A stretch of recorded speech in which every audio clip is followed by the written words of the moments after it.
Yo, guys, we are back with another episode of Strops Klat, the podcast where we talk things all Cleveland sports and more. And today, it was a good blowout last night in O-Town because the Cavs took on the Magic. And we are going to get into a lot of basketball news, and some new Browns news has been blowing up. So, I'm Brian. I'm Timmy Carlisle. And we are back with it again. So we're gonna start with the NBA. The Cavs have been on fire, and honestly, unless we play Boston, I do not think we have to worry about another team because even though we split with OKC and we had our bad games against Houston, which should have also been a split, I do think by beating the Grizzlies, even without, especially without DG, we do not have to worry too much about like opponents as much anymore. I mean, obviously we still have Boston and possibly the new branded Luca LA if we meet them in the finals. But I mean, I think those are the only two we have to worry about. Obviously, upsets are possible, but I'm saying like the ones to prep for. Yeah, I think that the Cavs just have to keep playing their brand of basketball. As I don't know if you mentioned, we have now qualified for the postseason officially. We have a magic number of, I believe, six to go to make the playoffs officially. Right now, we've guaranteed ourselves at least a play-in tournament spot. So it will be interesting as far as who we have to worry about. I think we have to worry about ourselves. Yeah, we're gonna probably shoot ourselves in the foot. To be fair. I think that's going to be our biggest opponent right now is just worrying about ourselves. And if we are able to get past that, then I think everything will be okay. I completely agree because, to be fair, like you said, shooting ourselves in the foot is a big issue. I mean, when would it not be? But at the same time, we don't have to we're in the plan, so I don't see us collapsing. The only way would be a plan would be like to lose out from here on out. I think that would still be the worst at the seventh spot. But even then, I don't see us at worst dropping below three because the Knicks are garbage. It's just exciting. I think the Cavs made the right moves at the deadline. They did. And I was doing some speculation. Obviously, this would never have happened. But what would you say if we had gotten Paulo Banchero instead of DeAndre Hunter? My goodness. I You, think that's what I would have said. That's crazy to think about. He played really good against us both times. last night. Yeah, both times. And last season. I was at game five and Paulo lit up. Yeah. They were down Jalen Suggs last night, though. Yeah. So we'll see. I think for the Cavs, it's going to be important, like I said, to stay healthy, but also to act like they've been there before. I mean, we won a playoff series last year, so we're trying to improve and focusing on the ultimate goal of winning a championship. So, most importantly, you can't step on your own 2 feet. You have to walk without tripping, and then you have to just play good, clean basketball. And that's what the Cavs have been doing all season. Yeah, and especially with DeAndre Hunter reconnecting with TJ, Ty Jerome, for those who don't He know. is a dog, dude. Those two are both up for sixth man of the year. Obviously, only one can win it, but the fact that both of them are so close, I think even one of them winning would feel accomplishment to the other. I'm just scratching and shaking my head like we had Ty Jerome all last year. Yeah, Why was JB Bickerstaff playing the same eight guys only? that is fair, but he was also injured. Okay, He had preseason starting injury that basically ended his season before it even started. okay. But I still agree because like even then he never played Tristan to give the other guys a breather. And that's what's happening in Detroit right now with JB. Except they never had a lot of playing time. So this is like a new experience. So think of it as like not a rookie season, but they're kind of like building up with experience now because who I know Monty was their previous, but I know he was only there for 1 year. Do you remember who was before Monty in Detroit? Uh, like, no. Oh, well, whoever it was, obviously drafted Cade Cunningham, and everyone said last year before JB arrived when he was, because JB was still here, when they had Monty, they said trade Cade, you're wasting his talents. All of a sudden, our locker room no longer likes JB Bickerstaff, and everyone was on fire originally when he first left. They're like, you won, and the only reason you lost is because you played the champions, obviously referring to the Boston Celtics. And just the fact that basically JB had a great season but mismanaged our players was enough to tell the players, hey, as much as you're a good coach, you've lost us, and we want to start again. Everybody wanted JB out, and everyone thought DG was bad because of his jaw injury, but actually that was not the case. I mean, the jaw injury did play a factor, but I'm talking about with JB. Yeah. And then JB's just like, fine, you want me gone? I'll be gone. Having a good season without me and trying to rebuild.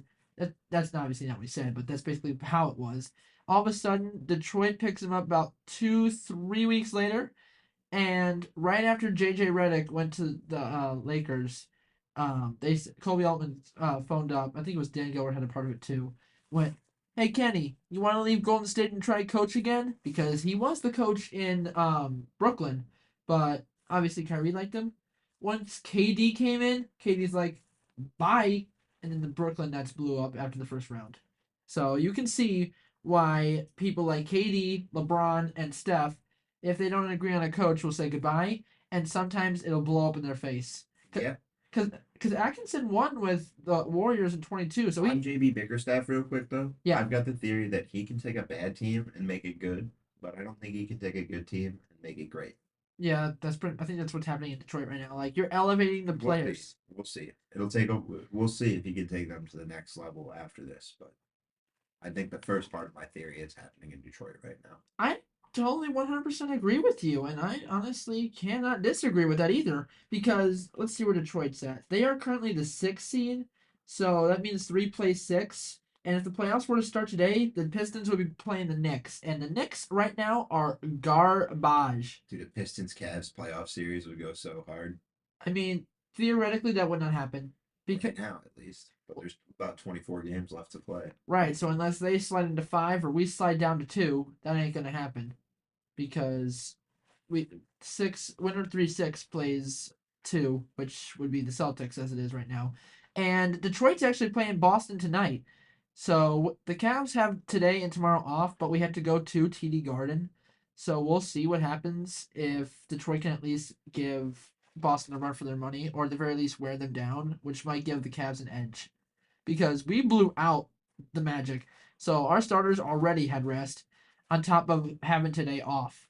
Where the Celtics, even though they were playing the Raptors obviously did not win, but through the first 3 quarters gave them a run for their money. They kept it really close. And I actually thought, I'm like, oh, wait, the Raptors tied the Celtics? Is Tatum not playing or something? But it turns out that wasn't the case. He might have been on the bench at the time, but that's where we're at with them. Now, let's get on to the Grizzlies game that we had. That was probably the most recent dogfight since OKC. So, by looking at the stats, in terms of points, it was Donnie and I was at that game. You were? Yep. How did you like it when Jaren Jackson Jr. and Donnie were fighting for the ball after he called timeout? It was ridiculous. The whole arena was ready for the fight. Everybody is on edge, waiting for these two dudes to scrap. My favorite reaction was I didn't see it when it happened, but Jared Allen laughing as soon as it happened, as soon as they started fighting. Oh my goodness. When I, Zach Edey, a bum. Certified bum. Sorry for hate talking, but I saw him. I mean, I watched him play at Purdue, and it's just like he's big, he's got size, but I think players like Enrique Freeman are more talented. yeah, I can see that.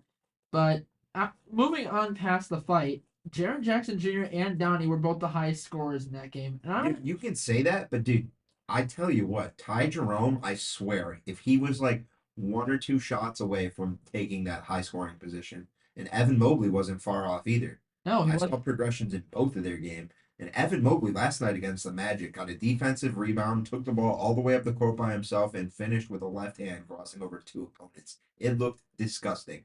You are right because it says right here Donnie scored 33, and that basically if TJ's and one that I still think should have been. Dude, yeah. And then last night in the Lakers game, did you watch the Lakers Mavericks game last night? I did, but I felt like Luca got hacked. I saw. But And dude, they didn't call that foul, and then they called a foul later in the game that they called a shooting foul. I was like, you're gonna call that a shooting foul? He like got that and then took two more steps. These zebras need to get a better job. It's just I'm asking for consistency. It's not that hard. The only ref that I like in the NBA that's actually pretty accurate is Zach Zarba. Yeah, I hate Tony Brothers. I feel like they're at most of our games. And if we're going to talk about the other games, did you see, even though Houston won, Thompson necked the actual F out of Giannis? He went, no, I'm serious. He I'm went like, trying to decapitate him. he literally went like this, except backwards, Yeah, and drug him to the ground. yeah. Immediately flagrant foul too. They did not find it hard. It was like 30 seconds. Oh, he's got hands in the neck area, automatic flagrant. The fact that he went down, basically almost body slammed him like a wrestling match. He's like, okay, we'll give him a two. Back to that Cavs Grizzlies game though. That game, I've been to baseball games that ended quicker than that basketball game. I agree. And the sad part was it wasn't even overtime, but based on time of recording, I set my parents' DVR for an extra 15 minutes. It took an extra 26. What were we in overtime? That's ridiculous. No, no overtime. It was just there were so many fouls, so many challenges, and then the NBA has a problem starting their games on time. I'm just gonna go ahead and say it. I get that, and that obviously I know we were in overtime. I was just saying that as a reference. Oh, word, word, word. They always start 10 minutes later, and the NFL starts 15, not 15, about 5 minutes or so later, and then baseball is kind of like in the middle. Baseball is usually right on time. Most of it, because they use the actual recording. They actually have it set for 10 after, not actually before. So pregame will always be on, and I'm still trying to figure out. They have yet to release what channel the Tribe's gonna be on. Obviously, they have their own website for streaming, but I'm kind of shocked it's not going to be on FanDuel Sports Network. yeah, they broke the deal last season because they said their contract was expiring, and the fact that the Reds got their contract, they're like, we'll just get our own service. So I think the Tribe got a little greedy. Interesting. Yeah, we will see. I like the streaming. Stream all games for $99. So that's kind of a cool deal. That's like an actual year. It's not like a season year. Yeah. That I when I pay for FanDuel, because obviously my parents have it for they're old school. They still have cable, but for me, when I'm not like when I'm here, I have the actual app because I can actually rewind versus just watching it on the Spectrum TV app. And I only pay for it during the NBA season. Like once we go to playoffs, I immediately pause it because at that point it's already ESPN and TNT anyway, Yep. which I can get because ESPN app and Max. But if we go towards rebounds, and it's gonna be he's ahead of JA for defensive. I I think think Cavs fans got the progression that we've been waiting for. yeah, very much so because it was always JA and then Mobley was just like the backup. Now they actually work as a team, and Dude, Jarrett Allen is so talented.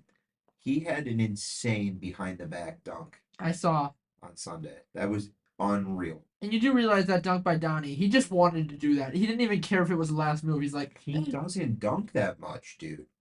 I know. That's It's why like rare when he dunks, and I've seen two of them this season. I've seen like four. Nice. But most of them happen at away games. The fact that he dunked at home in front of the crowd, Yeah. it was nice. And we all knew he wanted it. You could already see by the look in his eyes. And then the Struce buzzer beater at halftime, he was walking away. My mom busted out laughing. He walked to going like he was actually happy. And I was It was actually, funny. it was. I can show you the replay later. But Zach Edey was the rebound guy for the Grizzlies. John Morant led an assist, and I'm actually surprised he wasn't the leading scorer the way he was going crazy. Yeah, he was. I mean, he's the reason that Phoenix didn't win. He led them to overtime last night. I saw it on their through League Pass, so that's how I saw. And then Mobley won assists in there too. Not really surprised. Um, if we're going to go back to the Magic game, Paolo Banchero and TJ did get the most points, like leading scorer in points, even though Downey had the higher one. Wait, no, he didn't. No, he did not. Never mind. Downey had 11 points. TJ won in 20. That's for a bench guy. That's perfect. Dude, our bench was playing unreal these last couple games. I mean, the fact that last year was supposed to be New York's deep bench, they traded everybody away when they got Cat. They either didn't resign or they traded because of Cat.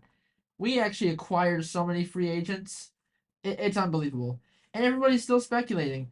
Is it the Cavs who won the trade or the Hawks? Because Vert and Niang are still going crazy over in Atlanta. We'll play them soon, so we'll find out who wins that. Um, but it's not just the fact that how What's your benchmark for who wins that trade? I still think it's the Cavs because No, what are you judging it on? Because for me, I'm gonna go ahead and say it's whoever goes deeper in the playoffs. that, but the fact that we also gave them players and the two second round draft picks. Obviously, I know second round's not as talented, but it's still Mm, possible. yeah. And then our pick swaps. We reserve the right to pick swap if needed, which will probably honestly happen because we'll based on our thing. The first rounders, well, I can't say for the second one, but for the first one, at least for the 27, I think, if Utah doesn't steal our first round pick, because they can choose between us or Minnesota, they can only pick one. And then if they pick Minnesota's and ours is higher than Atlanta's, we swap ours with Atlanta. Same thing will happen in 31 if we're higher because Utah's take our first round picks past 20 and 29. So I'm like, I get that the trade goes on for a very long time, and like trade trees last a while. But I'm just gonna go ahead and base this trade off immediate success. I think, like I said, whoever goes farther in the playoffs is going to win that trade. I can see that.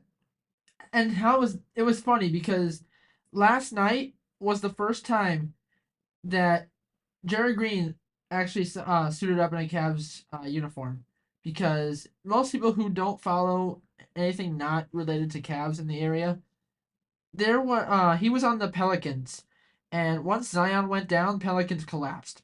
He wanted out of there so badly that he said, "Okay, I'm gonna do a trade." Nobody wanted him because they thought it was too worthless. So he committed a buyout, and the Cavs bought out what was remaining of his salary. So now he's on the team for at least the remainder of the year, and I don't remember if he has an extra year or not. That's up to Kobe Altman. But moving on from the NBA, we are going to talk football now. And the Browns are not moving on from Miles Garrett, which For is, now, yeah, obviously, because he's going to pull something like Jimmy Butler. I can see it happening. And then Juan Thornhill. Why the actual heck is Andrew Barry moving on from one of our top safeties who we're just going to carry dead cap on for? he didn't want to be here, and it was obvious after the Seattle game We didn't play Seattle last year. or the I think Indianapolis game. We didn't play Indy last year either. Dude, the one score game where we threw a pick and he stopped running down the field. Against Denver. Yes, thank you. Because famous Jameis was cooking turnovers that day, but Yep. it was the one that sealed the game because we were in I scoring mean, this. I know that was like he linked a tweet like 2 weeks ago saying that I'm waiting for the Browns release safety. The sad part was I actually was hoping to trade him versus just cutting him. Yeah, I get that. What are your thoughts on Nick Chubb? That's who I'm more concerned about. That's who I'm concerned Our about too. safety can walk. Yeah, Chubb is the Chubb or not. He's a. Him and John Johnson the third have like the same tenure with us in my head. I'm not gonna lie. I can see other teams going for Chubb, especially Dallas. Boo, Cowboys. But I'm going with the speculation that the Browns are going to match the offer. what do you mean? So the Browns, I saw that league is speculating the Browns are letting the other teams do the contract work for him here. They're going to match whatever offer Nick Chubb gets. Oh, based off his all his injuries. Yep. So they're going to let the league determine what he's worth, and then they're going to match it or do better and keep Nick Chubb. But they just don't want to have to price Nick Chubb. They're going to let everybody else shop him first. That is honestly fair, but at the same time, Chubb's been injured so many times that he's either going to stay here or someone who's extremely desperate, like in a total rebuild, will pick him up. I love Chubb, I really do, but with all his injuries, no team that just wants to go win is going to pick him up because unless he's the backup running back, which demotes him, which is what he's not made for. It's not his thing. I He, agree. he's either going to be the backup or stay with us or go to a team desperate. Now, obviously, team desperates equal Arizona, Dallas. Um, I don't think New England, but it's possible. And I forget who else needs it. I want No, ETN staying, so that eliminates Jacksonville. For some reason, I was thinking somebody in Florida, but I unless it's Tampa, I don't think it's a team in Florida. I could see them in New Orleans at the absolute latest because they have so much cap I issue. don't want to envision Nick Chubb anywhere but Cleveland, Ohio. So I'm sticking with the theory that the Browns are letting the league set the price and that we're going to match it. It's a good mentality because I would love that. We have to keep at least some of our remaining players. And I think good on the Browns for sticking with them. We're not trading Miles Garrett. I think him doing this little free agency tour thing is a little obnoxious. I get wanting to leave. I'm all for taking care of Miles Garrett, but I just don't like Miles acting like he's going to go wherever he wants. Fair enough, and he's got an extra year, so it's not like we're gonna let him walk this year. He can, if he really wants to go, he can go in the final year. But if I can see, he's gonna stay for at least this year. I can see that happening. Now, moving up to the quarterback, I just gotta say, who is speculation for who you think is gonna be? For those listening at home right now, I am sticking my Apple Watch up in the air. We are hopefully going to take Shadur Sanders. Everybody I've been talking to does not want Sanders. It's either Cam Ward or Will Howard. Shadur Sanders is going to be Johnny Football that goes right. The thing is, according to ESPN, obviously this is just mock drafts. Shador Sanders doesn't even make the top five anymore. Yeah, I've heard things. It's also a little